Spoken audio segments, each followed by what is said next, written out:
Buletin pagi 22 Disember, anda bersama saya Izrina Amir Hamzah. Tajuk utama pagi ini. Raffizi memang tahu apa akan jadi.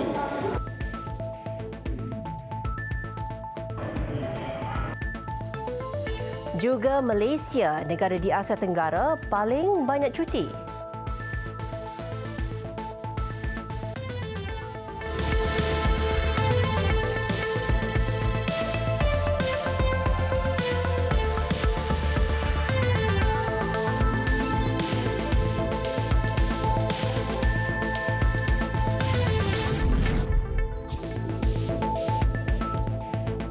Assalamualaikum dan salam sejahtera. Kementerian Pengangkutan belum mempunyai sebarang keputusan berhubung permohonan syarikat bas untuk menaikkan kadar tambang bas ekspres antara 10 hingga 30%. Timbalan Menterinya Datuk Kamaruddin Jaafar berkata pihak kementerian pada dasarnya bersimpati dengan syarikat bas yang terpaksa menanggung kos operasi dalam menyediakan perkhidmatan pengangkutan awam kepada pelanggan.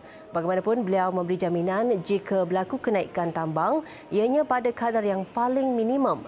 November lalu, Datuk Kamaruddin berkata semak akan mendapati kenaikan kadar tambang bas kali terakhir adalah pada tahun 2009, iaitu sebanyak 31% dan kementeriannya kemungkinan menimbangkan kenaikan muhasabah bagi membantu pengusaha bas ekspres tanpa membebankan pengguna.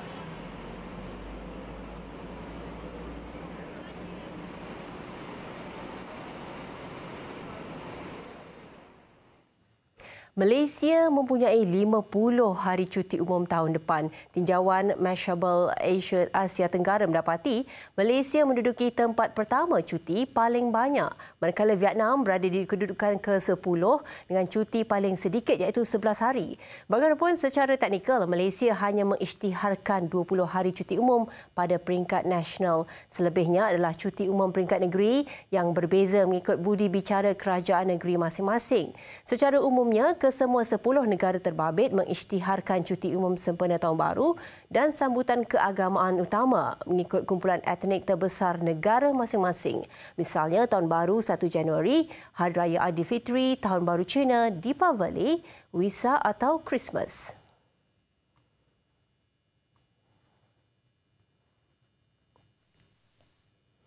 Bank Simpanan Nasional BSN mengumumkan untuk membantu menyelesaikan baki pembiayaan kereta milik Allahyarham Muhammad Adib Muhammad Kasim. Ketua Eksekutif BSN, Datuk Yunus Abdul Ghani dalam satu kenyataan berkata perkara itu dilakukan bagi meringankan beban keluarga Allahyarham. Jelas Datuk Yunus lagi, pemergian Allahyarham amat dirasai oleh seluruh rakyat Malaysia. Lebih-lebih lagi, kejadian berlaku ketika Allahyarham sedang bertugas. Pihak BSN katanya terpanggil atas dasar sosial korporat dan prihatin untuk membantu keluarga Allahyarham dalam menyelesaikan baki pembiayaan keretanya. Kereta jenis produk itu disimpan di kampungnya di Kampung Terbengau Tepi Laut, Kuala Kedah untuk kegunaan selepas berkahwin. Pemergian Allahyarham Muhammad Adib sebagai anggota unit bantuan perkhidmatan kecemasan EMRS, Balai Bomba dan Penyelamat Subang Jaya pada 17 Disember lalu mencatatkan satu lagi peristiwa duka buat seluruh rakyat Malaysia.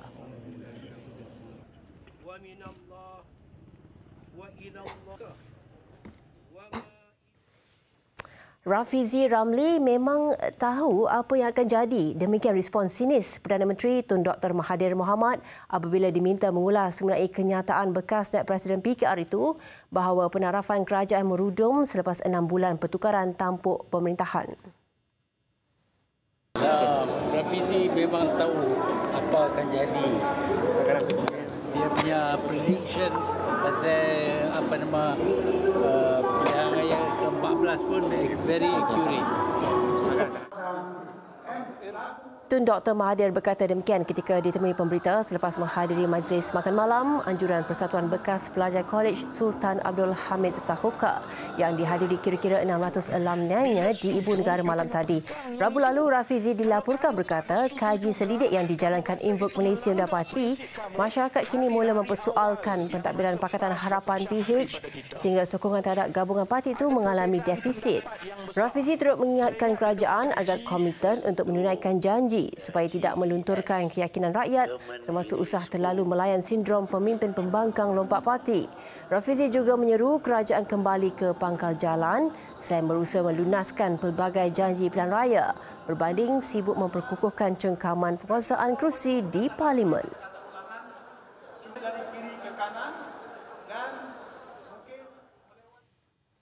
Majlis Profesor Negara MPN menyokong usaha untuk mewujudkan Akta Anti Lompat Parti ekoran tindakan segelintir ahli Parlimen dan ahli Dewan Undangan Negeri ADUN yang bertindak keluar parti tanpa sebab kukuh.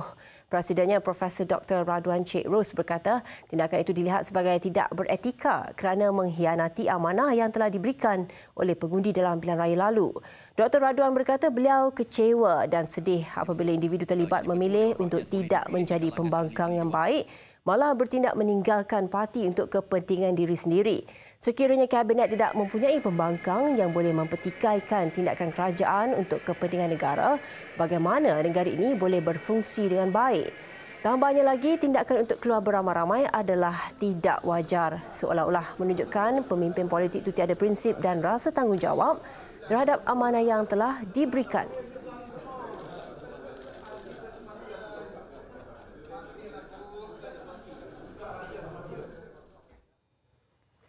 Barisan Nasional BN menyerahkan sepenuhnya kepada MIC untuk meletakkan calon bagi pilihan raya kecil Parlimen Cameron Highlands 26 Januari tahun depan.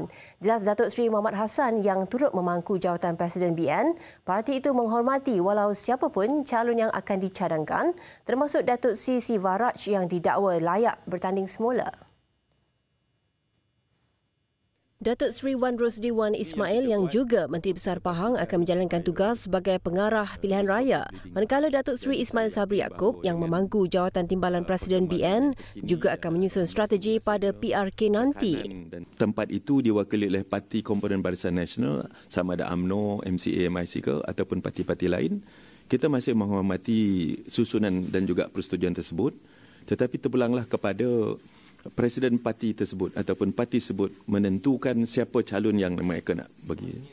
Buat masa ini, MIC katanya belum lagi menyerahkan senarai nama calon kerana perbincangan lanjut akan diadakan dalam tempoh terdekat. Penamaan calon PRK Cameron Highlands ditetapkan 12 Januari tahun depan manakala tarikh mengundi awal pada 22 Januari. PRK kawasan itu terpaksa diadakan semula selepas Mahkamah Tinggi Kuala Lumpur memutuskan kemenangan Siva Raj terbatal ekoran berlakunya rasuah pada 30 November lalu. Siva Raj yang juga naib Presiden MIC menang di kerusi Parlimen Cameron Highlands yang membabitkan saingan 5 penjuru dengan majoriti 597 undi. Dalam perkembangan lain, UMNO akan menyusun semula operasi parti itu selepas berdepan pelbagai tekanan dalam parti termasuk pergolakan dalaman sehingga pemimpin parti itu mengambil keputusan keluar beramai-ramai. Timbalan Presiden UMNO, Datuk Seri Mohamad Hassan yang memangku tugas Presiden parti berkata tindakan itu termasuk menyusun semula struktur organisasi parti. Ini akan dibuat oleh satu jawatan kuasa yang dibuat oleh naib Presiden untuk kita melihat macam mana kita boleh memberi kuasa yang lebih banyak kepada negeri-negeri. Ya, decentralized. Sekarang ni terlampau semuanya bertumpu di ibu pejabat. Nak isi barang 9 pun semua kepada ibu pejabat. Ya. Keahlian ibu pejabat dan macam-macam. Jadi tidak ada sense of belonging dan juga sense of ownership daripada negeri. Semuanya serah ibu pejabat.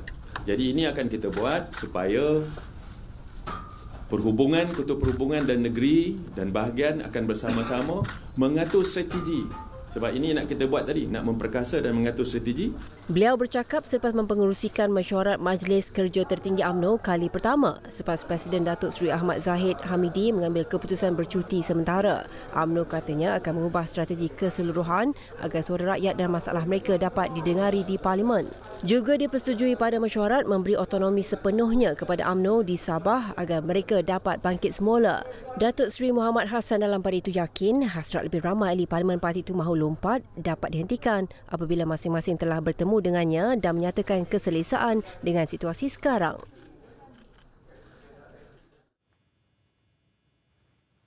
Pasukan bomba dan penyelamat yang menerima laporan satu kejadian pada jam 5.49 petang semalam menghantar 2 jentera termasuk unit bantuan perkhidmatan kecemasan EMRS bagi membantu seorang kanak-kanak lelaki yang terpaksa menahan sakit kira-kira sejam.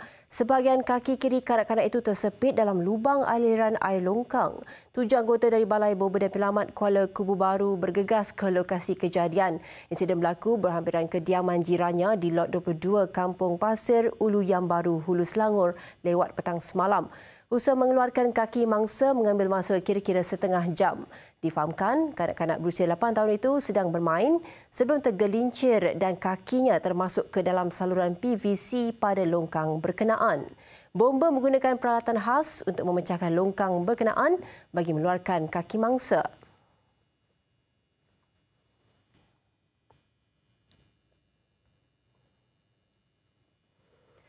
Palang besi pada bumbung di Plaza Tol Rawang Selatan di Lebuh Raya Utara Selatan Plus menghala Lebuh Raya Guthrie diterbangkan ribut. Kejadian lewat petang semalam itu berlaku ketika hujan lebat. Kejadian membabitkan lorong Touch and Go dan Smart Tag. Bagaimanapun, tiada kecederaan dan kemalangan jiwa dilaporkan kerana tiada kenderaan yang melalui lorong berkenaan ketika kejadian. Insiden ini turut menyebabkan kesesakan teruk dari arah Sungai Buloh hingga ke Plaza Tol berkenaan.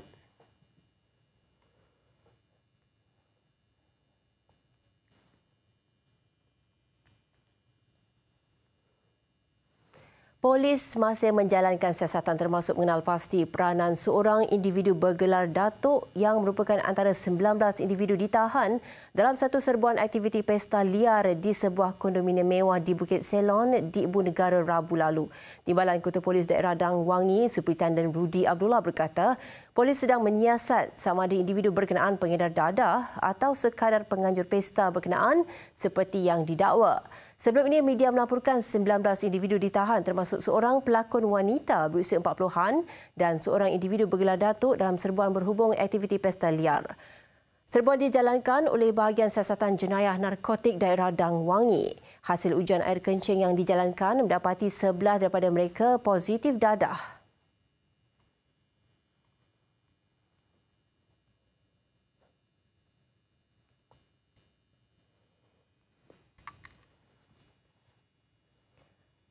Muzik rancak dengan lagu seperti Oh Fatimah, Malam Pesta Muda-Mudi dan Mabuk Kepayang mengimbau nostalgia. Apatah lagi jika didendangkan bersama persembahan yang digayakan dengan fashion berwarna-warni, kasut hitam dan bertopi bereta. Namun, tidak ramai yang memperjuangkan irama pop ye-ye kecuali mereka yang membesar dengan muzik era 60-an itu. Sungguh pun pernah mengalami tenggelam timbul dalam industri, hakikatnya muzik pop ye-ye tetap mendapat pengiktirafan. Buktinya, kelab 60-an dan pop ye-ye Perlis masih berdiri utuh sejak 1967 sehingga kini. Ia menjadi satu-satunya kelab irama 60-an yang berdaftar. Pengasasnya Yaakob Khamis atau Pak Long, 70 tahun berkata mereka pada awalnya bergerak dalam kumpulan kecil dan mengadakan persembahan hanya pada waktu terluang. Namun rentetan undangan di majlis korporat selain Pesta Angin Timur Perlis, kelab itu mula bergerak secara lebih serius dengan jumlah ahli yang kini mencecah 230 orang.